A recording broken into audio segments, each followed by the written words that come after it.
Hello. Hi. Hi. We did it again. We did. We're two for, I don't know. Very simple task of logging in. I'm just trying to figure out how much lemon I should put in this. But that's fine. It feels like a thing that if you mess up, it's like vinegar. It's like the consequences are really bad. They're really, really bad. Yeah. I am cheating and just using lemonade. Hey guys, welcome to Theology on the Rocks. Also, we are all going to now make fun of Christy because earlier today, we were making a drink that has lemonade in it, spoiler. And I was like, oh, I've got some like lemon juice and some sugar, do it the old fashioned way. Christy the recipe calls for that. It's like make your own lemonade. Yeah, I'm doing that. You're not. It's fine. I'm not. We're just going to point that out. But also, she was like, well, I'm kind of cheating because my lemonade has elderflower in it. And I almost died at how bougie that sounded. I was like, I don't think that's cheating, Christy. I think you just are a posh bee. I've like leveled up the drink, but I feel bad about it. You do. You're like, I don't know. I don't know. As I'm dumping sugar into this. Mean, you can probably hear it. Like it's a bag of sugar. What happened was that yesterday I went to go to Trader Joe's. Oh my God. In order to get coffee creamer. And you decided to get elderflower lemonade. Yeah, well, so because I have untreated ADHD, what happened was that I went to get coffee creamer and these chocolate croissant things that my friend Amanda told me about. And when I was walking over to get the coffee creamer, I saw the lemon elderflower lemonade. And I was like, that sounds tasty. And then I completely forgot the coffee creamer. So I have no coffee creamer. But I do have this. Who needs coffee creamer when you have elderflower lemonade? Oh, no. Ah! This is really hard. Oh, no, I can't open my fancy bourbon. I have to use the crappy bourbon. No offense, fake Tennessee bourbon. Dang it. How have you been? How many shots are you putting in yours? I'm not going to tell you. As many as I want. As many as there are in this little bottle that I can't open with one hand. So I have to say that there's been a little bit of a funny battle that's happening with Christy and I. Oh, because I follow a certain comedian on social media and who is thoroughly convinced that the title town goes to Green Bay, Wisconsin. Let's go ahead and back up this story for a moment and tell our dear listeners. I wore a shirt that said State of Champions. No. And I was proud of it because we actually won something in my lifetime. And in fact, we won two big things. Do not make this sound like that's where this started.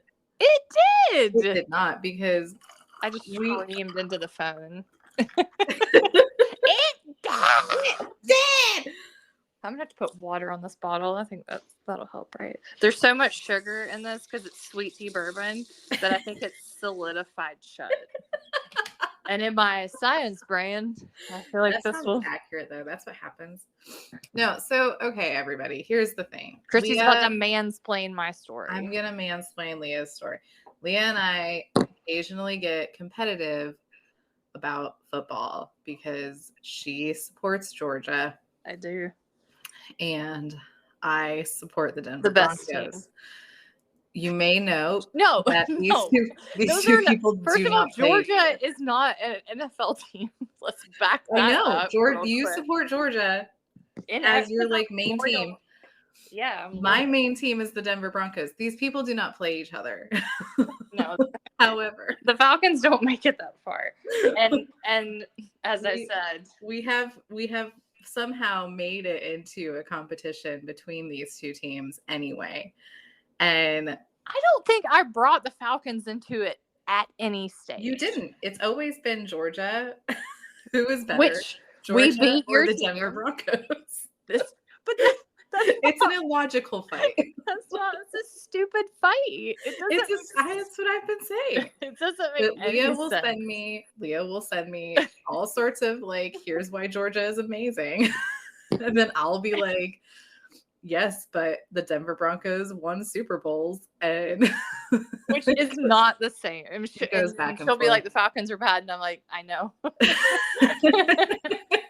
And then I'll tell her, and then which, she'll be by like, the way, it's captured on the internet that you did not care that your baseball team had won the World Series. You can't even claim that. team, my basketball team, whatever, basketball, won the NBA championship. You didn't even care. I wasn't all that excited about it until it's forever captured. You have been saying stuff about it, and now I almost bought a shirt yesterday. Oh my dear, to wear in front of.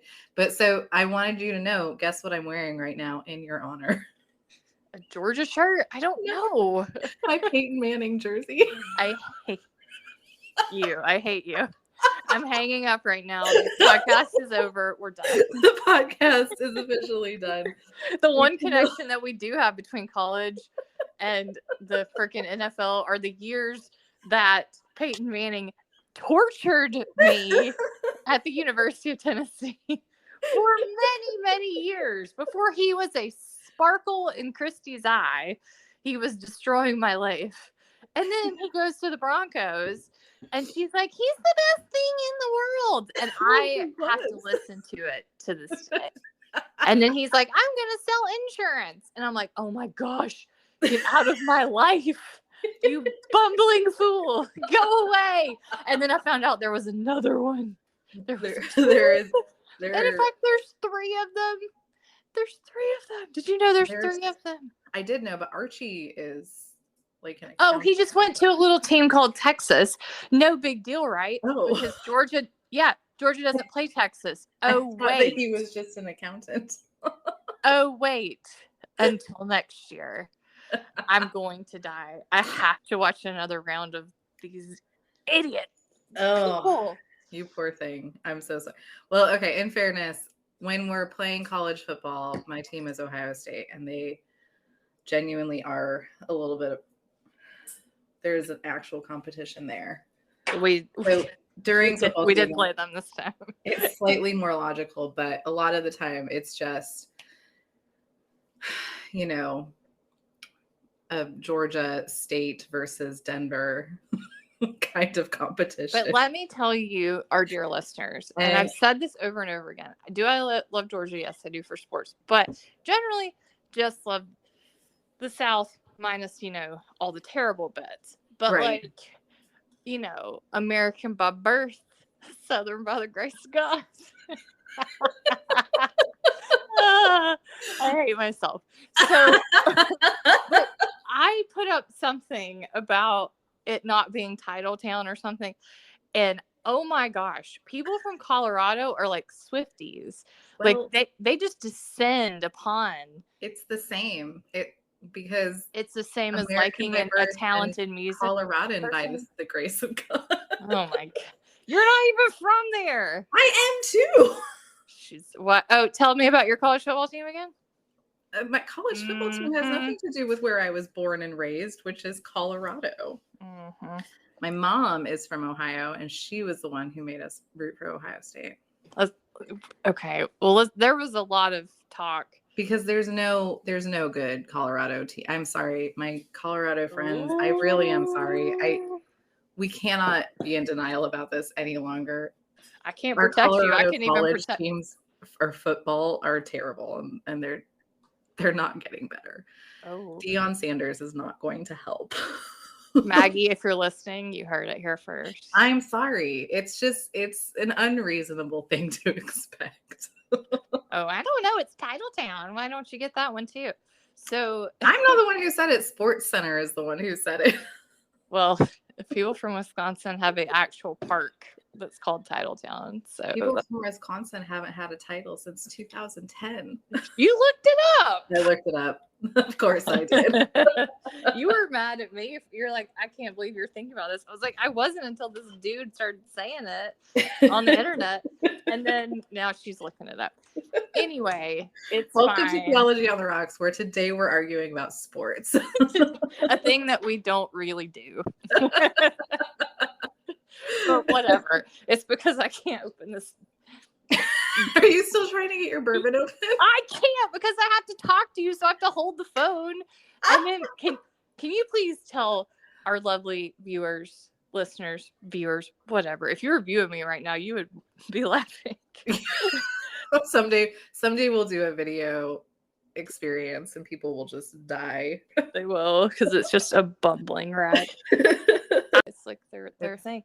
So I'm gonna try one last time to open this. Okay. And I will so that I don't have to drink crappy bourbon. And then maybe you tell people what we're drinking and why. Yeah. So well, today we're actually drinking Beyonce's drink. It's not really Beyonce's drink. That's not at all trademarked, but out of this wonderful book of cocktail recipes that are supposed to like be inspired by iconic women. So today we're drinking the Beyonce one. And I just want you to know that this cocktail book comes with little like tales about the women. And it says here, if America has a monarch, it's Beyonce. And I was like, yep, perfect. So it's lemonade and bourbon. We're supposed to pour into a mason jar, but I don't own a mason jar because I'm not that kind of hipster. So I mean, mine, well, I'm not going to say, I'm actually not going to endorse where mine came from. Never mind. But yeah, rest assured, listeners, it was not because I'm a hipster that the place this came from. Let's just leave it at that. We decided to honor our Queen Beyonce, and also just generally, we were excited about this cocktail. And I got this book from my friend Sandra, so it's going to be featured more often. Some of those complicated recipes are not going to happen, though. There's somewhere you have to like do a lot with eggs, and that just feels like a real risky proposition. I know, and eggs and a cocktail. I did open it, by the way. Oh, good. Congratulations. So happy. Yeah, so I'm excited to drink this. I've never had a bourbon lemonade before. Or maybe, no, I feel like I've always done vodka. I think you probably have. I think it's called something else. Oh, is it? Maybe it is. Listeners. Oh, wait, no, it's called is it not like it's got a southern name. Maybe like I don't know. Like how am I supposed to know? The southern here is supposed to be the one who tells us these things. I'm not the expert on these things. Okay, so all right, I'm ready. Let's take her. Cheerio. Cheers to this. Thank you, Queen Bee. Oh, that's pretty good. Oh, I'm not mad at that at all. Yeah, that's nice. I'm gonna drink that too fast. So same. Be excited for this one. Guys, I made my own lemonade, just so you know. We have followed the recipe, actually, because she had lemon juice. Thank you, Stuart. Oh, my goodness. Hey, I wanted to... Beethoven's braiding the liquor cabinet. Sorry, go for it. I wanted to rant about more things we saw on the internet today. Oh, my gosh, guys. I went on to Twitter. You'll be happy to know for 5 seconds. Because I was contemplating what we should talk about tonight. And then I saw Christy. I saw two things. One was Christy being really sad about the format and the band. And then two, I saw someone going crazy about John Piper, and I didn't understand. Let me tell you. Christy's going to tell you about the second one, because it should be known that I immediately got off Twitter and regretted that decision. As reasonable people do. Here's the thing, though, is that So I know there's a lot going on with the Southern Baptist Convention, and it's stirred up a lot of emotions, and there's a lot of, I'm better this week. I mean, yeah, like we already yelled about that last week. But I don't really, because I couldn't handle like figuring out why this popped up, but this old article of John Piper's has come back into the foray. And this thing is I don't even want to call it an article. It's like from his website. He answered, people would write in with questions and he would answer them.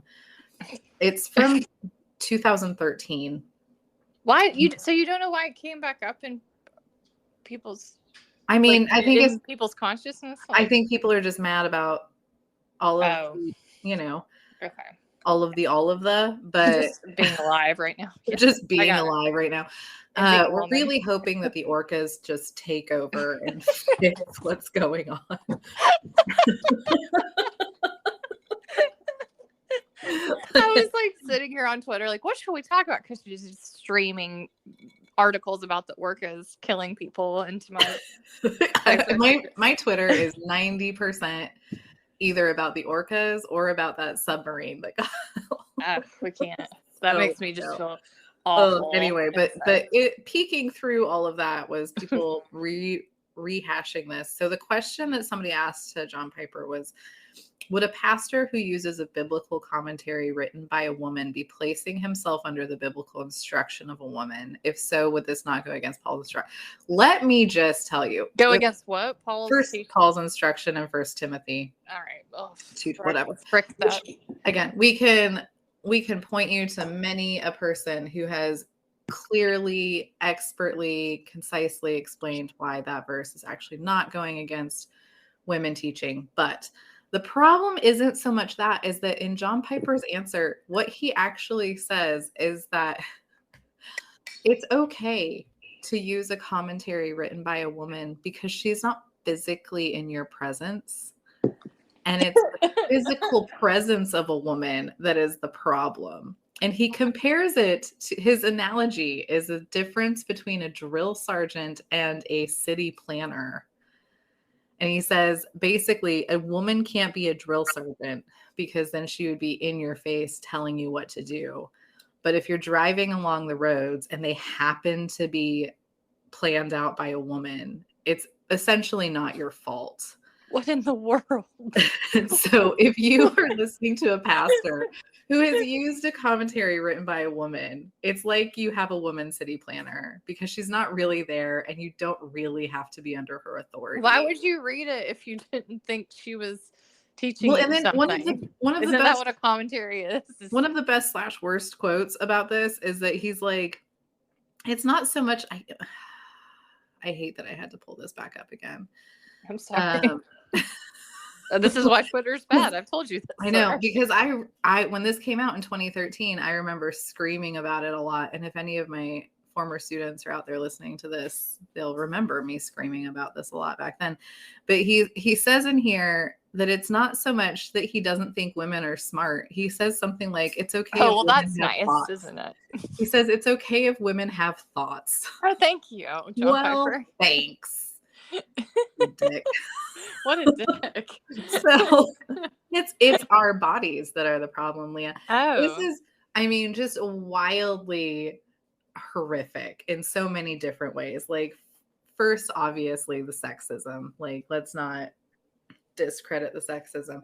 But even apart from that, like, nothing about this is like biblical at all.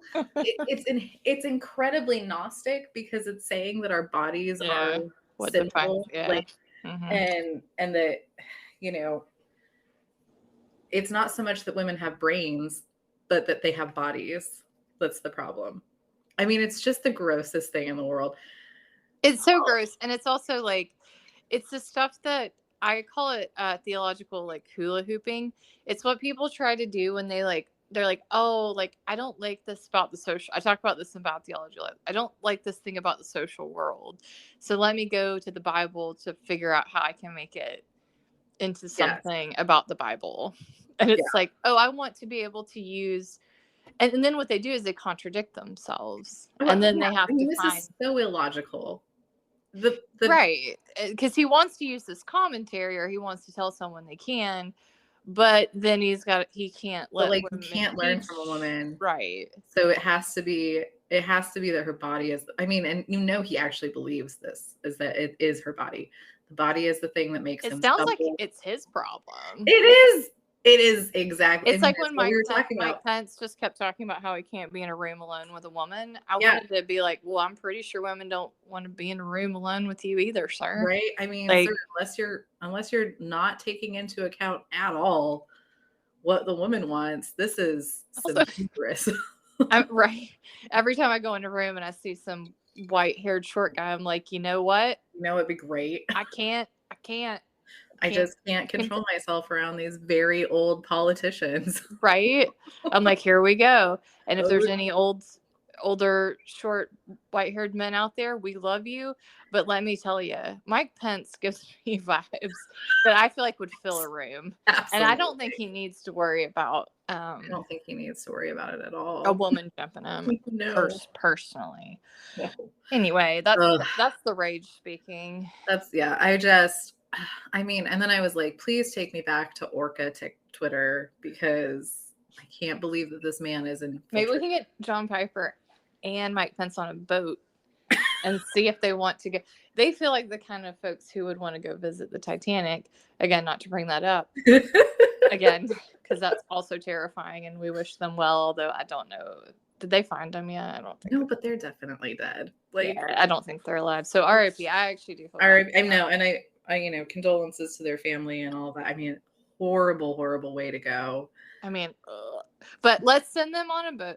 And they don't have to do that, though. We can send them wherever. They can go to the Triangle if they want. I don't care. We can banish them to the island with They can go to the island, but they're going to have to get past the orcas before they get to the island. Also, I don't think that Augustine and John Calvin are going to be all too pleased with them. God, if John Piper and John Calvin met and they didn't like each other.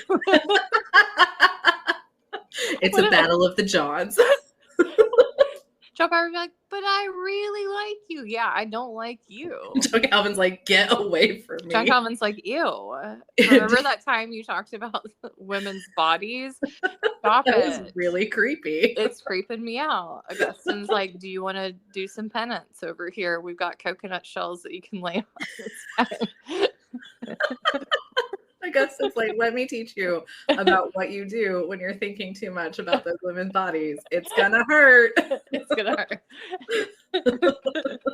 Oh no. And then John Cobb's like, why am I still here? I'm sorry, John Cobb. I'm sorry. I take it back. I changed the rules on you too. It was either going to be John Cobb though, or Gustavo. So I mean, I'm gonna save Gustavo every time. That's just how it's gonna be. All right, John Cobb. I mean, maybe he can influence them in a positive way. Hopefully, he's there to mentor them and to bring them back to the Lord. Also, in Hinduism, can't you get out of hell? You can like reincarnate out. So maybe we could have a rehabilitation for the islands, and then or it's maybe like purgatory. They just burn off some of those sins. Yeah, there we go. Boom. Good luck. Well, but Christy and I, because I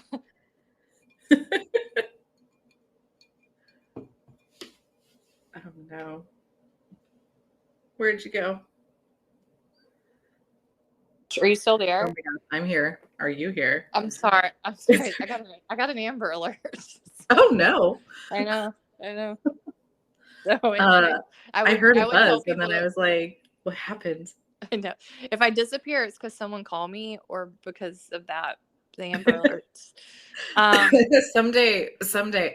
Excuse me. I just wow. You all right? Someday we'll have money set aside in the coffers to edit things, but that is not. Nah. I think it's better this way. I don't want to edit stuff. It's so tedious. We've been edited for too long. That's right. By John Piper. No more censoring. You have to listen to all 2 hours of us talk. Speaking of, kind of. We are almost done with our history. It only took us 8,000 episodes. It's so much, but it's good for us. It is good, and we have to make drinks and open bottles and stuff. It's my weak women wrists. I can't hardly do it.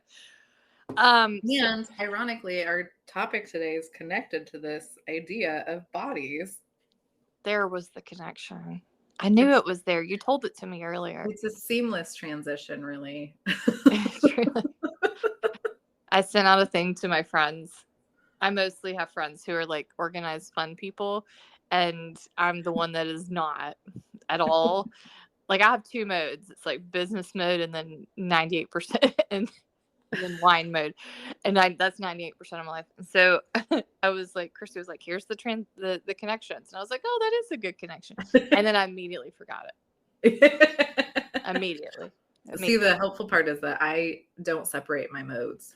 I have my wine mode. You do. Like you can. Yeah, I can't.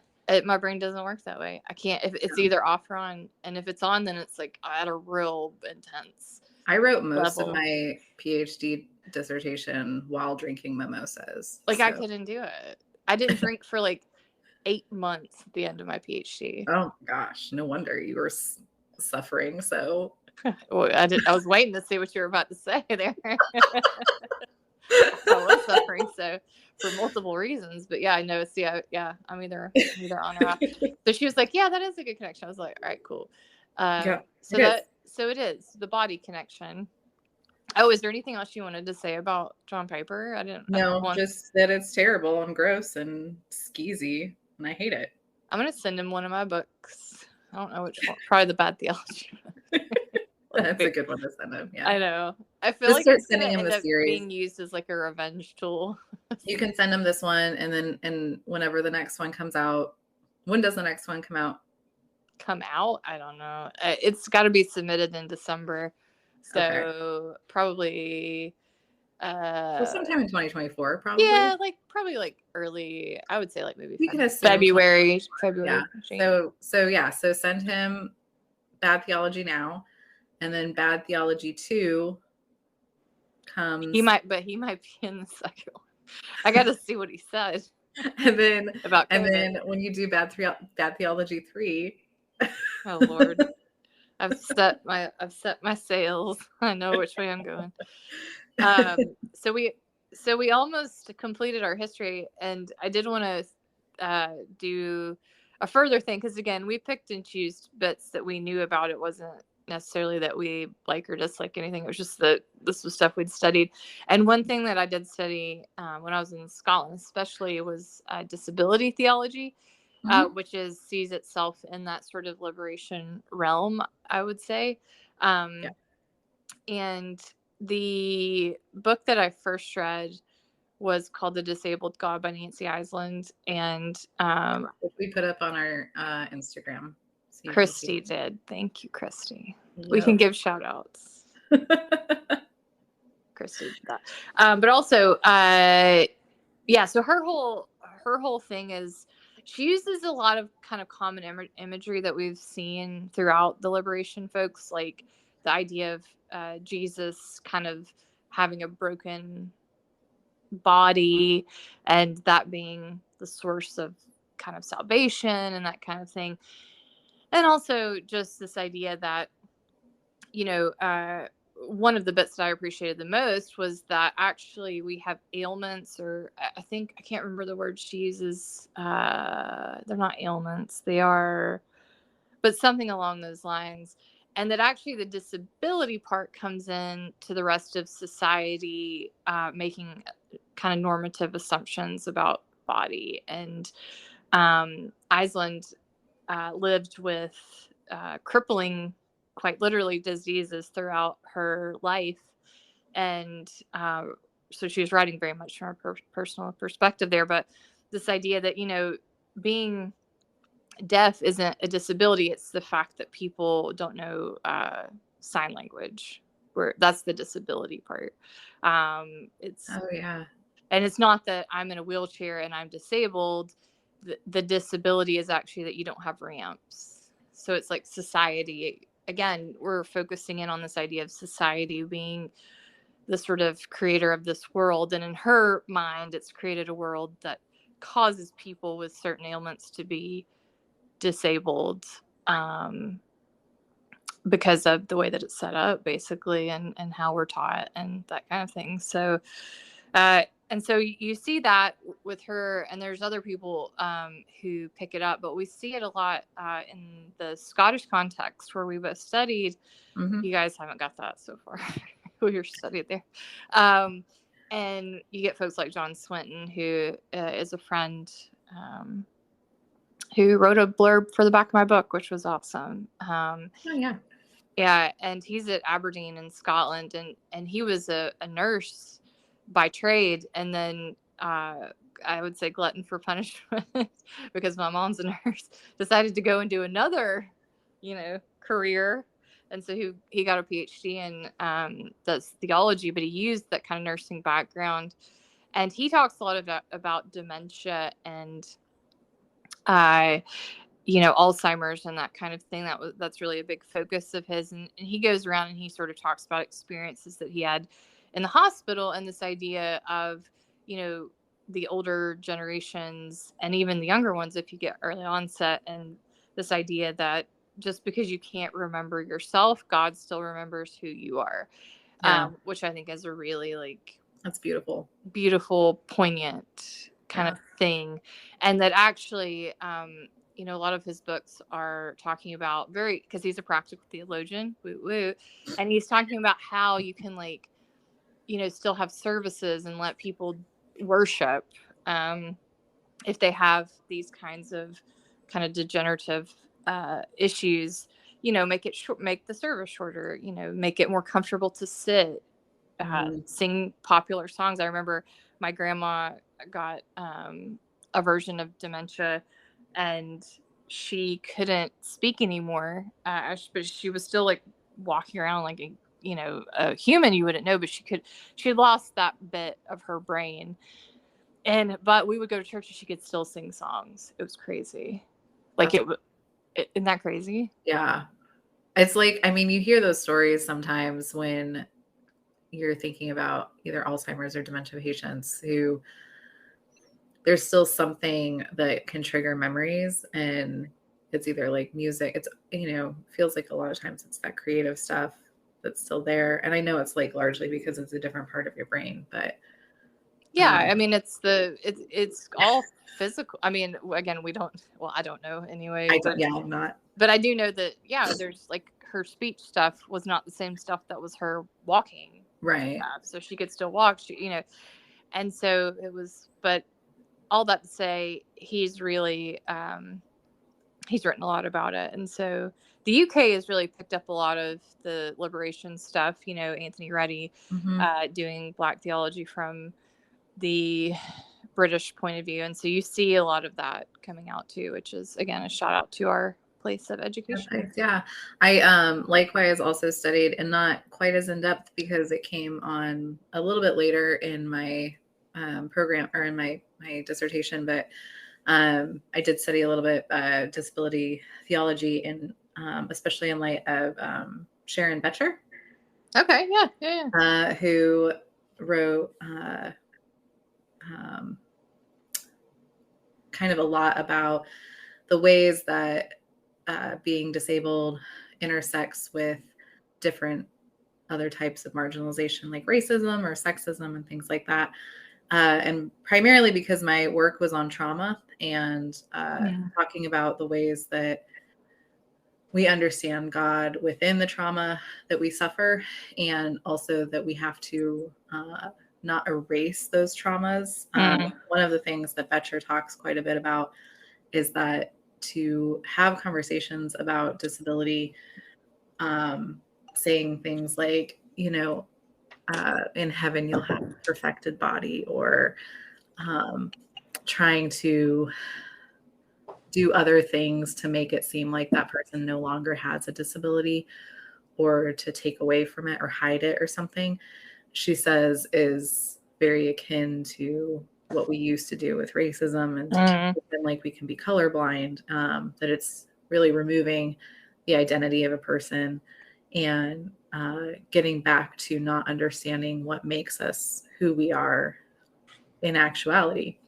Our experiences and the things about us that include our bodies, because we can't actually just be floating orbs in the middle of nowhere. Sorry, John Piper. Sorry, John Piper. But like, if we're actually people walking around in physical bodies, then those physical bodies are also part of like how we interact with the world. So, you know, you and I interact with the world as women, and we know certain things are true about our life and our experiences because of that. And other people do it because of, you know, their race or again, their disability. And she was like, to try to erase or cover it up or whatever is not helping that person, and it's actually erasing who they are, which I found really profound in my own studies, and especially with how she links it to things like post-colonialism, and the desire to not just kind of go back to before colonial things, colonization happened, but to understand that it's now a different society. You know, you can't decolonize a place, and that would be not a real understanding of what's gone on and the newness, the things that have happened that have changed things. And even she says that even there's some positive things that you don't want to erase from those things, you know. Yeah, I've read a little bit on colonialization, and I didn't ever understand that part where people were like, there's, what is it, the not what is it, well, maybe it is decolonizing, like so this idea that you could go back, and I'm like, how do you do that? Yeah, and you can't, I mean, in my humble opinion, you can't. Well, I mean, I just don't know how you would, if it's been like generations. If you're looking at places that are dealing with colonization in a very, very real way, which much of the United States is also, but you can't just say, okay, let's just pretend like none of this colonization happened. Let's reinstate the civilizations that we had before and like live in those ways. It's just not going to happen. And it's not even really a productive conversation. And so post-colonialism has a much more kind of inclusive, how can we like bolster the parts of our old society? How can we honor those things and also include the new things that we have and the new aspects, and also all of the scars that we have from colonization? How can we identify those things? Shelley Rambo, who does yes. trauma theology, talks about, she has this great section in her book that's called, oh no, it's like I've read this book 7,000 times. Should I just start singing Lemonade by Beyonce? Yeah. Just start belting it out. My dad Alabama, my mama Louisiana. Not gonna say the next line. You make right. Resurrecting Wounds, is that what it's called? I think that's what it's called. That's your world. I don't know. Yes, Resurrection Wounds. Resurrecting Wounds, Living in the Aftermath of Trauma, Afterlife of Trauma. Sorry. She talks about the scene between Thomas and Christ in the upper room after Christ is resurrected. And like the idea that we always make it seem like Thomas is this like horrible person for doubting this absolutely crazy thing that happened. I was gonna say, I do have a little sympathy for Thomas. Right. And she's like, and Christ does not condemn him. He's not like, how dare you? And we kind of read that into it because we're so comfortable with the idea, and it's been part of our lives for so long that we're like, how dare he? But she says that instead Christ brings Thomas to touch the wounds, to inspect the wounds. He's like, hey, the wounds are still here. I'm still me. I'm still the guy you knew. I'm just back to life now. And that this kind of invitation in is, she's saying that it's like demonstrating that this is where we connect with God as well, as that God and people, God and humanity connect within the wounds. And then going back into that disability theory, that those aspects of us that are broken and And especially for those who are disabled, that like this is where we can also connect with God in some ways, but not in a way of like hoping for a perfected body later or something, because Jesus didn't get a perfected body. He still had the wounds. So like we have to give up that idea. It's really yeah, it's a really, I think, important, interesting conversation to be had. Yeah, and it circles back to the rest. I think the common theme we saw with the liberation folks is this idea that, you know, we are born this way, and we are set up in a society that favors certain bodies, Mm-hmm. and that we shouldn't just say, oh, that person has X, Y, and Z, whether, you know, it's boobs or darker skin or, you know, different sexuality or whatever, that they were born that way, that they, you know, are somehow lesser than. And I think that's one of the things we see with the liberation folks. Yep. Is that they're just like, you know, this is, and also this idea of fixing. Yeah. You know, I constantly find myself when I'm dressing up for something, how do you dress up to give a presentation at AAR or whatever? And I always say, okay, well, I'm going to wear my black pants, and Mm-hmm. then I'm going to wear my jacket, and then like Mm-hmm. a shirt where I'm fully covered. And you may say, okay, well, that's a professional look. But when I look in the mirror, what am I dressing like? You're dressing like a man. Yeah. Like a man. Yeah. And our good friend Meg, who we've referenced before, Meg McDonald, and I did a whole presentation in Scotland on this idea of dressing to highlight who we are instead of just dressing to fit in. And we were like, get rid of all the tweed. Oh gosh, I need a tweed suit though. I know. Here's the thing. I do love me some tweed, and I feel like we both could rock some tweed, but it'd be so hot. We talked about like, you know, like wearing bright lipstick or having certain colors in your hair, and like the ways that we communicate who we are through our fashion. And the thing is, like when we dress for AAR or whatever, and we put on these professional outfits, we are trying to communicate something. Like we're trying to say, like, I am a serious scholar. I know what I'm talking about. And especially because of who we are, like that is something that we have to work a little harder to show people. But why can't a professional scholar have purple hair? Like my hair color has nothing to do with how smart I am. Right. You know, and then no one should try to fix that. Yeah. Because we talked about the boxes last week. You know, we're being forced to fit into these boxes, and quite frankly, I'm really sick of it. And they're terrible boxes. They are, and they're so limiting. It's taking away the responsibility of us, you know, Mm-hmm. for us to step up. Like we Yeah. have to. I mean, did my church growing up have a ramp? I don't know. Know. Like, well, and that's on me a little bit. Like, and Yeah. people don't. They're like, well, but I can't help that I was born. Blah, blah, blah. That's not the point they're trying to make. Mm-hmm. They're saying you don't have to fix us. Yeah. And in fact, take us seriously in the way that we are, in the way that we were created. Right. You know, and saying that, you know, again, our bodies are important, but the differences in our bodies do not have different values of who we are as humans. 100%. And part of the stories and the stuff that I write and the stuff that I speak about, I wouldn't have had those experiences without the body that I was born with, and all of the things that I was born with. You know, all of the different. I always tell my students, you know, show me a perfect brain, because I sure as heck haven't seen one. You know, I mean, and it's like one of those things where it's like, it's almost performative. It's this idea that people are performing in this way that they think is how historically it's properly done. And I think what these authors are saying is, you know, we don't need to perform anymore. You know, we don't. We don't need to do that. Yeah. Sorry, And I think I'm ranting now. I think that's probably the bourbon.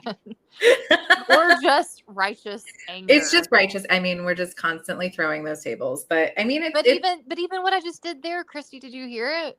I just was like, oh well, it's just the bourbon. No, I'm pissed off. it's not. Pissed off. I was pissed We off should before be pissed off.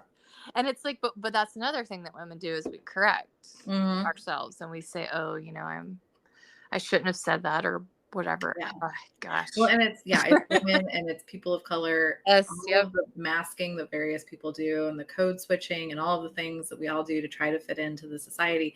And the thing is, it's like I'm not advocating that I'm going to go to AAR in November and like go present in shorts and flip flops. Like, that's not what I'm saying. And that's not what you're saying, but like, we'll see. I did show up once when it was in San Antonio several years ago. And I didn't think that I was going to anything. So I went and got some margaritas. And then my friend was like, hey, I'm at this presentation. You should come. And so like 2 solid margaritas in and wearing shorts and flip flops, I like marched into this presentation. I was like, oh no.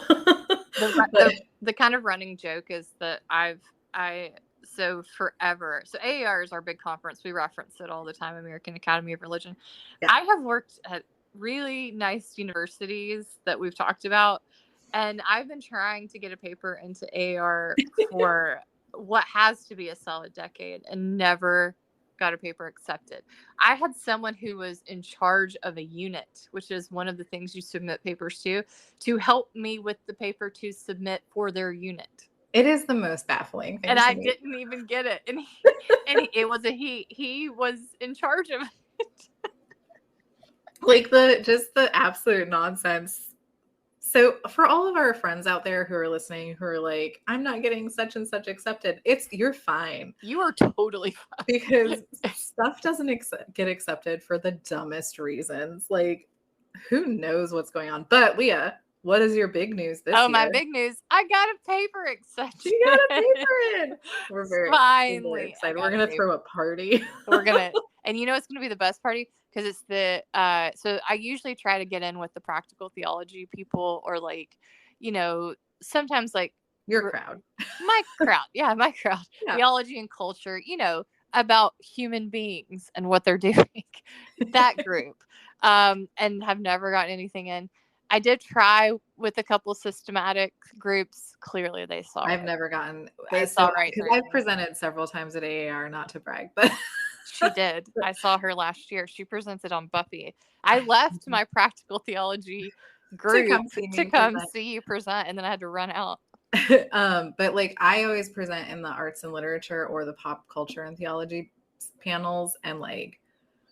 So like the fun stuff. The fun stuff. So I was always like, Leah, just come to the dark side. Come over here, present stuff that's fun. Which I was CV. Which I was well on the way. I think I tried like the ethnography group because I do a lot of that, and they were just like, nope. And I was like, my gosh, am I awful? I got people to read it. I got like, and they were just like, no, this is totally fine. And then, but anyway, no, I finally got in. And it's the Gay Men and Religion group. And I am so I love it. Freaking excited that I got into that group.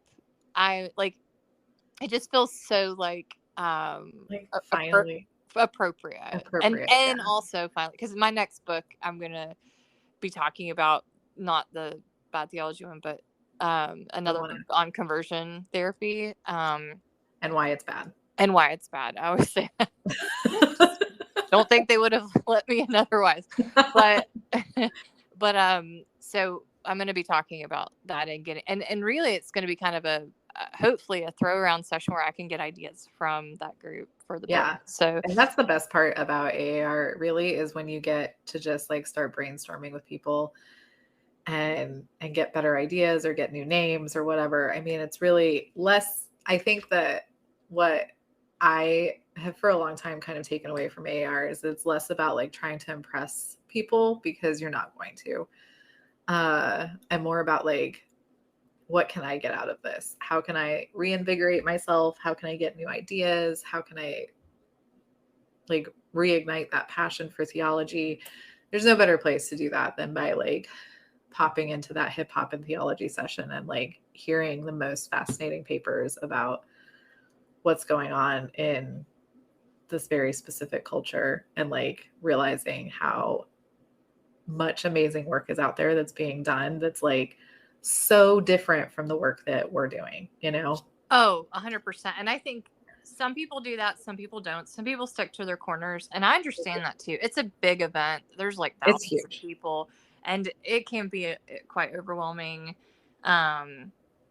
if you go to it. But like, I really do like. I always say one of the most fascinating panels I ever went to was on psychology and religion, which, you know, I did get a degree in psychology, albeit a bachelor's, but you know, it's Yeah. still, you know, They're still there. it's still there. It's not going anywhere. I popped in and they were talking about doing brain scans of religious and not religious people when they prayed, and it was freaking fascinating, and it was awesome. And Awesome. Yeah, I mean, well, I once went to a paper. Use it again? No, but no, I liked listening to it. Yeah.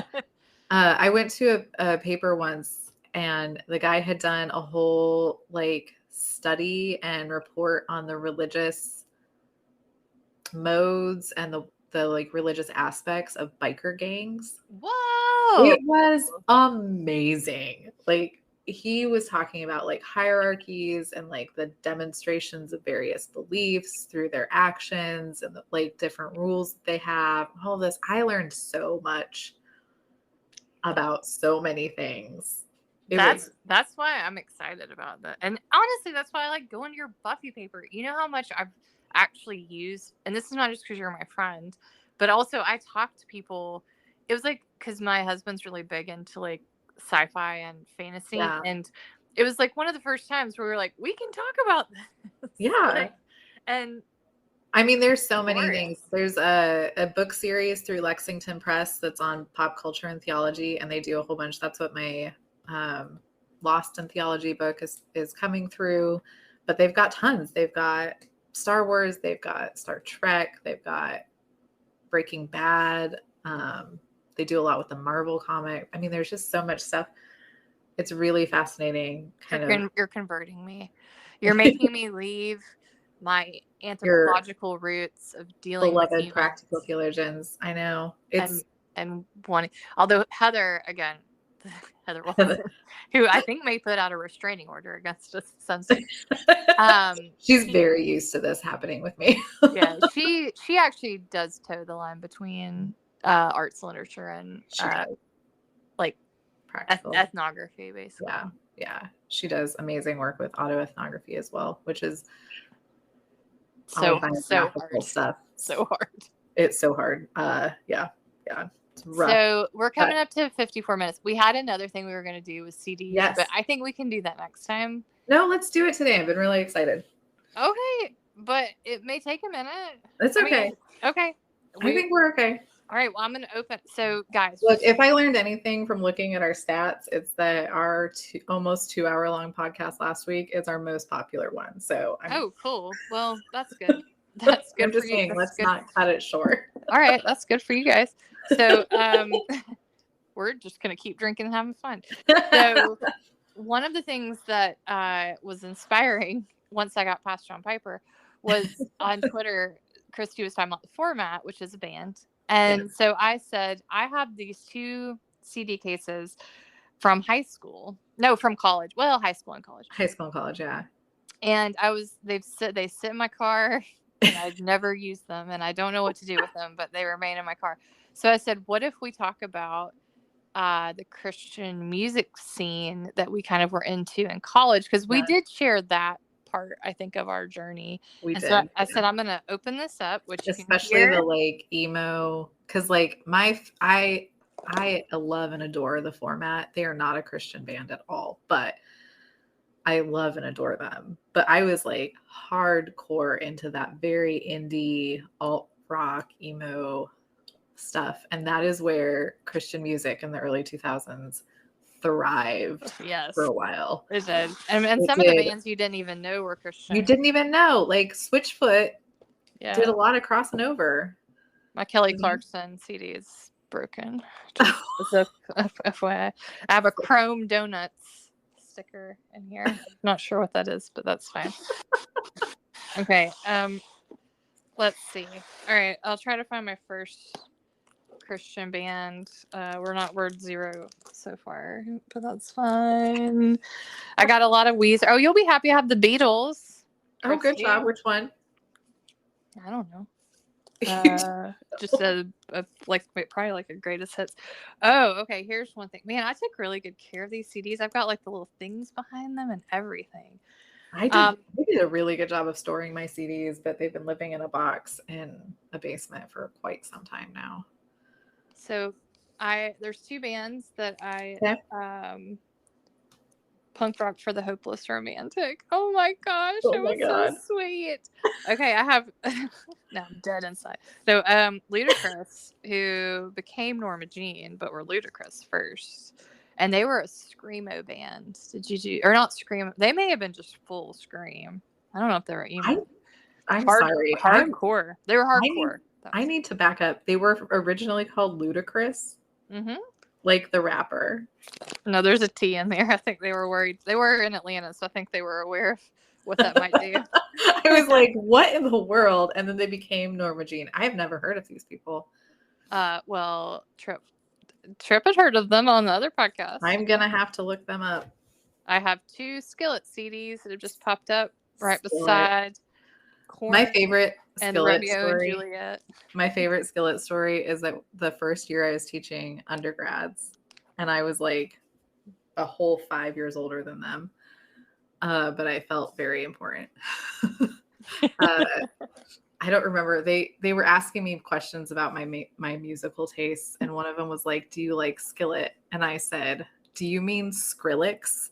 Oh gosh. And they were like, "No, Skillet." And I was like, "I'm pretty sure you're saying Skrillex wrong." Oh, well, we know now from the first week that they are not the same as Switchfoot. The same. I might need to edit some of this. I have POD. Did you listen to POD? Oh, I loved POD. Yeah. My best friend from high school, Ronald, got me into POD. I thought that they were the most amazing, and I thought I was like so edgy and cool for loving them.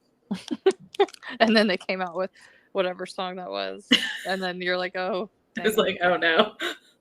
Dr. Dolittle, the album. Oh my God, POD. POD and Creed, right? I feel like that's a good combo. Creed. Put those 2 beside each other. Right. Oh, cheers. Cool Hand Luke. You probably didn't hear Cool Hand Luke either, I don't think. Probably. No. They were the national. Well, that's because I was talking to you about them earlier this week. Oh, maybe that's it. I'm like, I've heard this before. Also, isn't it a movie? For different reasons. Yeah, yes, it is a movie, which I don't know how they got away with that, to be honest. But I was big into that. Oh, Passion. This Passion CD.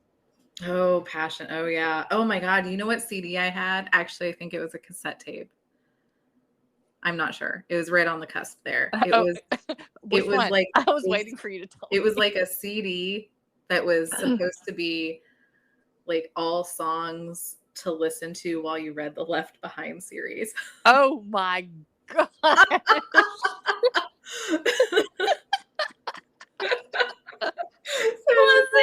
It was like a soundtrack to the books. Christy, that's crazy. Was it just like a bunch of screaming? It was. Oh my God. It was like all about like people getting raptured and being left behind. And so it was terrifying. It was a terrible CD. Oh, that stuff wow. for like a hot minute though. I really hope you still got that. I'm sure I do. Yeesh. Yeesh. I bet they made so much money off those books. Oh my God. Everybody had them back in the day. I know. My parents were cleaning out their house when they were moving, and we found that series like buried behind a bunch of stuff. And I wonder if it holds up, like not theologically, but like like literarily. Yeah, like I bet in like 20 years, people are gonna read Twilight and be like, "This is trash." I mean, people read Twilight and say that now. Oh, here we go. Guys, I actually enjoyed Twilight. I had a good time. Christy, on the other hand, thinks it's trash. It is. It is trash. Sometimes trash is enjoyable. It is. Sometimes it is good fun. Mm-hmm. As I drink my drink. Did you listen to 5 Iron Frenzy? They were like a... Of course I did. Okay, cool. Yeah, 5 Iron Frenzy. We I had loved. that one. I have other CD. Like, that's beside... oh, you'll like this, Christy. Radiohead, Hail to the Thief, Bar. Yeah. And also Chinese bamboo flute music, apparently. And Ryan Adams. So, there we go. Oh my god, yes. This is amazing. This is a lot. I told her I wouldn't open it until we got on here so that this is amazing. I could have genuine reactions to Leah's CD collection that's still in your car. Still in my car. There's an ex-boyfriend CD in here as well. Just ready and waiting. We used to make each other mixed CDs. Oh, yeah. Yeah. There's some of those in here, too. There's one that says do not listen to. Do not listen to. But I don't know why. I don't know. Please listen to it and report back. I will. I'll let you know. Pearl Jam, Aerosmith. See, I had a little mix. I'm still fairly eclectic in my musical taste, but do you have a Jars of Clay CD? No, I didn't get into like the really like I was more into like the indie stuff. But Jars of Clay, I'm just gonna say this. I feel like Jars of Clay is still amazing. Like that one CD that they had, that one album that everyone is gonna know what I'm talking about, except for I can't remember the name of it. Except for me. It's a fantastic album. I maintain that. I mean, I believe you. I do have Wow 1999. Oh, the Wow CDs. Like, I can't really say anything about Jars of Clay because I have this. Jackie Velasquez, Point of Grace. Stephen Curtis Chapman. Oh, Stephen Curtis Chapman. Rich Mullins. Do you have any Michael W. Smith? No, like I said, I wasn't. See, I teetered in that evangelical world. I do have a Rock for Life CD, which I wasn't going to point out because my thoughts have changed. But you know what? That's there. Just so we all have a past, Leah. We all have a past. Mix, yo. Mix, yo. There we go. DC Talk. Okay. See, there you go. See? Water Deep, Enter the Worship Circle. It's very mainstream right there. It is. It is. It is. Right beside Tool. I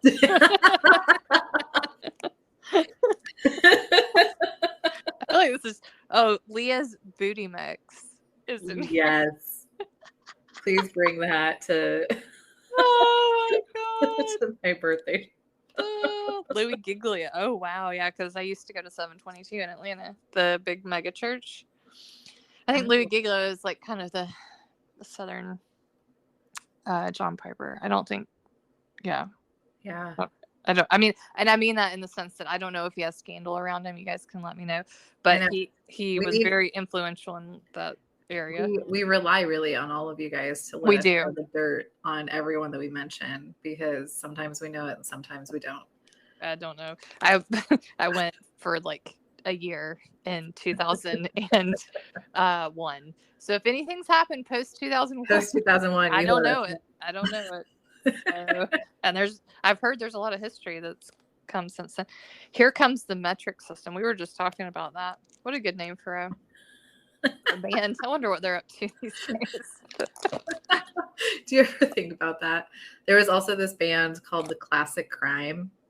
It's out of Seattle that I got into just after college. We would go to their gigs all the time. They did not have a big following, so they were really small gigs. So we made friends with them. But they're still going.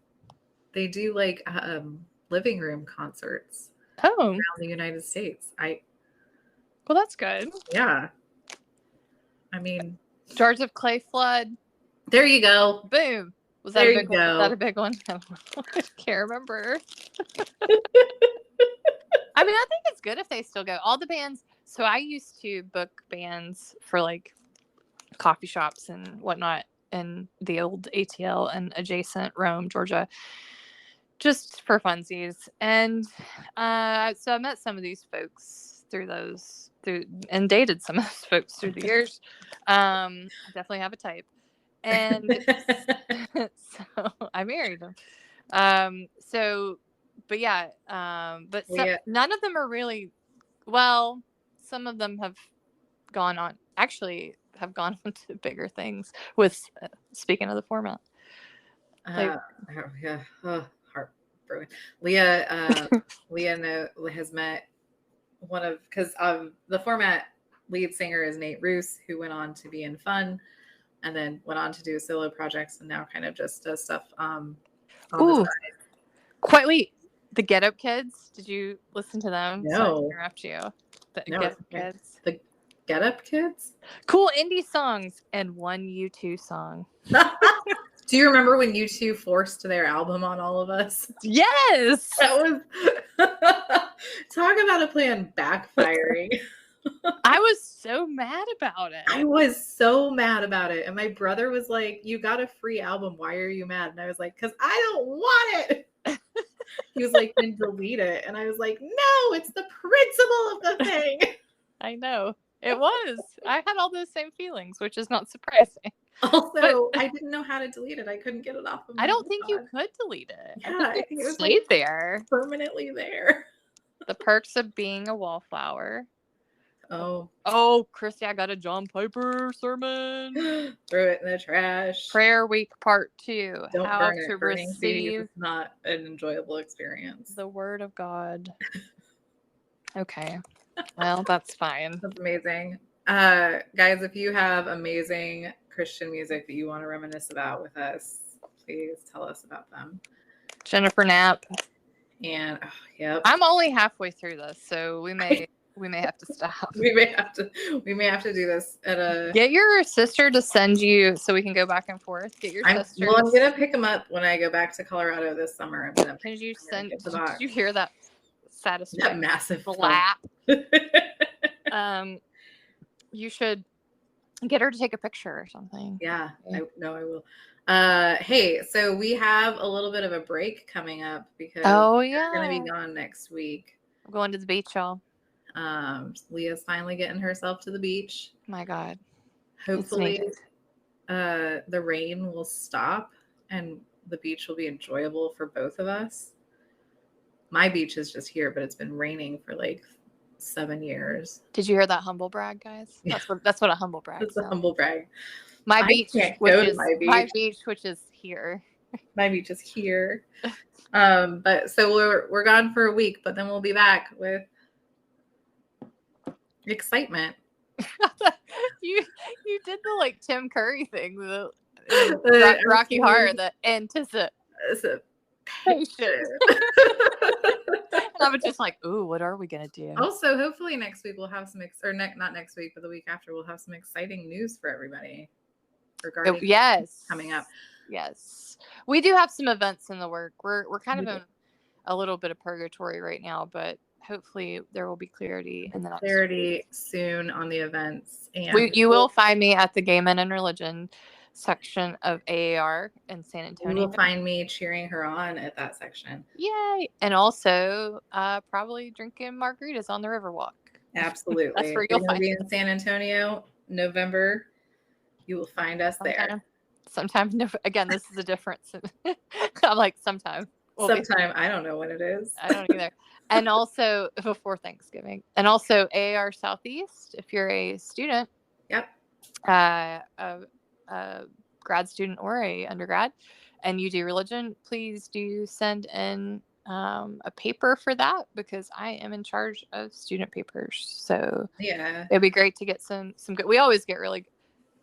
This is not me just saying this, but I'm amazed by some of the student papers, because I feel like you try really hard when you're a student. You do, and you have so much more interesting ideas because you haven't been like squashed. You're still watching The Perks of Being a Wallflower, and you haven't had to deal with the world. like, this is the one thing I do, and kind of like always doing that thing. You're still like figuring stuff out. And so it's like exciting. And yeah, no, totally. You still have to, and it's not that we aren't, because clearly we get very excited, but we also have to like deal with the trash that falls in as well. And yeah. also just like real life stuff, like me going and getting my prescription on the last day that I could get it. And like, I feel like when you're young, it's just like ideas and then sleep and You need so much less sleep when you're young. gosh. God. What? How did I live? For real, I was so functional on very little sleep and a trash diet. Oh, terrible. I mean, that's not improved for me. No, but I was like, that's the same, but now I'm not functional. Christy ate no less than 4 pounds of macaroni and cheese when she was in Vegas. So that could be a story for another day.